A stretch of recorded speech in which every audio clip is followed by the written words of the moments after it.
Okay, last time we read, we finished chapter 3, so today we are going to start on chapter 4 of Ramona Quimby, age 8. This one is called The Quimby's Quarrel. "But Ramona," said Mrs. Quimby on Saturday, "I've already told you that I boiled several eggs, so I wouldn't have to boil an egg for you every morning. I put the boiled eggs on one shelf in the refrigerator and the raw eggs on another. In my hurry, I took an egg from the wrong shelf. I am sorry. There's nothing more I can say." Ramona remained silent. She felt mean and unhappy because she wanted to forgive her mother, but something in that dark, deep-down place inside her would not let her. Hearing her teacher call her a show-off and a nuisance hurt so much that she could not stop being angry at almost everyone. Mrs. Quimby sighed in a tired sort of way as she gathered up sheets and towels to feed into the washing machine in the basement. Ramona stared out the window and wished the misty rain, which fell softly and endlessly, would go away so she could go outdoors and roller skate away her bad feelings. Beezus was no help. She had spent the other night at Mary Jane's house with several other girls, and they had stayed up late watching a horror movie on television and eating popcorn. Afterward, they stayed awake talking, too scared to go to sleep. That morning, Beezus had come home tired and grouchy and had fallen asleep almost immediately. Ramona wandered around the house looking for something to do when she discovered her father sitting on the couch, pencil in hand, drawing pad on his knee, frowning at one bare foot. "Daddy, what are you doing that for?" Ramona wanted to know. "That's what I keep asking myself," her father answered as he wiggled his toes. "I have to draw a picture of my foot for my art class." "I wish we got to do things like that in my school," said Ramona. She found pencil and paper, pulled off one shoe and sock, and climbed on the couch beside her father. Both studied their feet and began to sketch. Ramona soon found that drawing a foot was more difficult than she had expected. Like her father, she stared, frowned, drew, erased, stared, frowned, and drew. For a little while, she forgot she was cross. She was enjoying herself. "There," said Ramona at last. She had drawn a good, not an excellent foot. She looked at her father's paper and was disappointed in what she saw. It was the kind of picture a teacher would pin up off in the corner where no one but the artist would notice it. Her father's foot looked like a flipper. For the first time, Ramona began to doubt that her father was the best artist in the whole world. This thought made her feel sad in addition to reminding her she was cross at the world. Mr. Quimby studied Ramona's picture. "That's not bad," he said. "Not bad at all." "My foot is easier to draw." Ramona felt as if she should apologize for drawing a better foot than her grown-up father. "My foot is sort of neater," she explained. "Your foot is kind of bony and your toes are hairy. That makes your foot harder to draw." Mr. Quimby crumpled up his drawing and threw it into the fireplace. "You make me sound like Bigfoot," he said with a rueful laugh as he threw a cushion at Ramona. The day dragged on. By dinner time, Ramona still had not been able to forgive her mother, who looked even more tired. Mr. Quimby had crumpled several more unsatisfactory drawings of his foot, and Beezus had emerged from her room, sleepy-eyed and half awake, when her mother called the family to supper. "I wish we could have cornbread again," Ramona said. Not because she particularly liked cornbread, but because she felt so cross she wanted to complain about something. Cornbread was a pretty shade of yellow, which would have looked cheerful on a misty day. She leaned forward to sniff the plate of food set before her. "Ramona," even though her father did not speak the words, his voice said, "we do not sniff our food in this house." Ramona sat up. Broccoli and baked potato, both easy to eat. Pot roast. Ramona leaned closer to examine her meat. She could not find one bit of fat, and there was only a bit of gravy poured over her serving. Good. Ramona refused even the tiniest bit of fat. She did not like the slippery, squishy feeling in her mouth. "Delicious," remarked Mr. Quimby, who did not feel he had to inspect his food before eating. "Nice and tender," said Beezus, beginning to cheer up after her hard night. Ramona seized her fork, speared her meat to her plate, and began to saw with her knife. "Ramona, try to hold your fork properly," said her father. "Don't grip it with your fist. A fork is not a dagger." With a small sigh, Ramona changed her hold on her fork. Grown-ups never remembered the difficulty of cutting meat when one's elbows were so far below the tabletop. She succeeded in cutting a bite of the meat the way her parents thought proper. It was unusually tender, and not the least bit stringy like some pot roasts her mother had prepared. It tasted good, too. Yummy, said Ramona, forgetting her anger. The family ate in contented silence until Beezus pushed aside her gravy with the side of her fork. Gravy was fattening, and although Beezus was slender, even skinny, she was taking no chances. Mother! Beezus's voice was accusing. This meat has a rough surface. It does? Answered Mrs. Quimby innocently. Ramona understood her mother was trying to hide something when she saw her parents exchange their secret sharing glance. She, too, scraped aside her gravy. Beezus was right. One edge of her meat was covered with tiny bumps. This meat is tongue.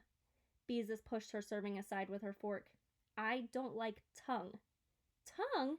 Like Beezus, Ramona pushed her meat aside. Yuck, she said.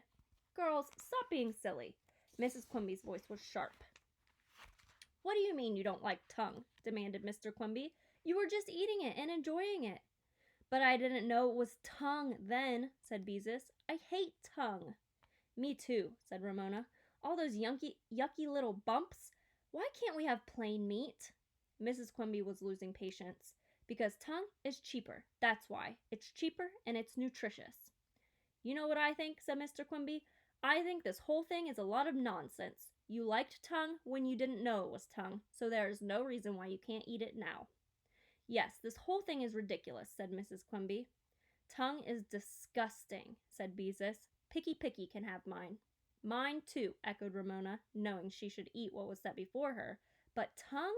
Her parents were asking too much. The meal continued in silence, the girls guilty but defiant, the parents unrelenting. When Mr. Quimby finished his serving of tongue, he helped himself from Ramona's plate. What do you think if your parents gave you tongue to eat? What would you think about that? Picky, purring like a rusty motor, walked into the dining room and rubbed against legs to remind the family that he should eat too. I wonder, said Mrs. Quimby, why we named the cat Picky. She and Mr. Quimby looked at one another and only partly suppressed their laughter. The girls exchanged sulky glances. Parents should not laugh at their children. Beezus silently cleared the table. Mrs. Quimby served applesauce and oatmeal cookies, while Mr. Quimby talked about his work as Santa's little helper in the frozen food warehouse. He told how snow fell inside the warehouse door when someone opened it and let in warm air. He told about a man who had to break icicles from his mustache when he left the warehouse. Snow indoors, icicles on a mustache. Ramona was full of questions that she should not let herself ask. Maybe working as Santa's little helper wasn't as much fun as she had thought. I'll tell you what, said Mr. Quimby to Mrs. Quimby, when the last cookie crumb had been eaten. You need a rest. Tomorrow the girls can get dinner and you can take it easy. Good idea, said Mrs. Quimby. Sometimes I do get tired of cooking. But I'm supposed to go to Mary Jane's tomorrow, protested Beezus. Call her up and tell her you can't come. Mr. Quimby was both cheerful and heartless. That's not fair, said Beezus. Tell me why it isn't fair, said Mr. Quimby. When Beezus had no answer, Ramona understood their plight was serious. When their father behaved this way, he never changed his mind. But I don't know how to cook, Ramona protested, except Jell-O and French toast. Nonsense, said Mrs. Quimby. You are in the 3rd grade, and you can read. Anyone who can read can cook. What'll we cook? Beezus had to accept the fact that she and Ramona had no way out. The same things I cook, said her mother. Whatever I have bought on special that you can find in the refrigerator. And cornbread. Mr. Quimby, his face serious but his eyes amused, looked at Ramona. I expect to be served cornbread. That evening, after the dishes had been put away, Picky was polishing gravy from his whiskers, and their parents were watching the evening news on television. Ramona marched into Beezus's room and shut the door. It's all your fault, she informed her sister, who was lying on the bed with a book. Why didn't you keep still? It's just as much your fault, said Beezus. You and your yucks. Both girls recognized nothing would be gained about arguing over blame. But you like to cook, said Ramona. And you like to make Jell-O and French toast, said Beezus. The sisters looked at one another. What had gone wrong? Why didn't they want to prepare dinner? I think they're mean, said Ramona. They're punishing us, said Beezus. That's what they're doing. The sisters scowled. They liked to cook. They did not like to be punished. They sat in silence, thinking cross thoughts about parents, especially their parents. Their unkind, unfair parents who did not appreciate what nice daughters they had. Lots of parents would be happy to have nice daughters like Beezus and Ramona. If I ever have a little girl, I won't ever make her eat tongue, said Ramona. I'll give her good things to eat, things like stuffed olives and whipped cream. Me too, agreed Beezus. I wonder what there is for us to cook. Let's go look in the refrigerator, suggested Ramona. Beezus objected. If they hear us open the refrigerator, Mom and Dad will think we're hungry, and we'll get a lecture on not eating our dinner. But I am hungry, said Ramona, although she understood the truth of Beezus' words. Oh well, she wouldn't actually starve to death before breakfast. She found herself thinking of French toast, golden with egg under a snowfall of powdered sugar. Maybe, Beezus was thoughtful, maybe if we're extra good, they'll forget about the whole thing. Ramona now felt sad as well as angry. Here she had worked so hard to do her part by getting along at the Kemps, and now her family was not pulling together. Something had gone wrong. Beezus was probably right. The only way to escape punishment was to try and be extra good. Okay, Ramona agreed, but her voice was gloomy. What a dismal thought, being extra good. But it was better than allowing their parents to punish them. Ramona went to her own room, where she curled up on her bed with a book. She wished something nice would happen to her mother and her father, something that would help them forget the scene at the dinner table. She wished her father would succeed in drawing a perfect foot, the sort of foot his teacher would want to hang in the front of the room above the middle of the blackboard. Maybe a perfect foot would make him happy. And her mother? Maybe if Ramona could forgive her for not boiling the egg, she would be happy. In her heart, Ramona had forgiven her, and she was sorry she had been so cross with her mother. She longed to go tell her, but now she could not when she was being punished.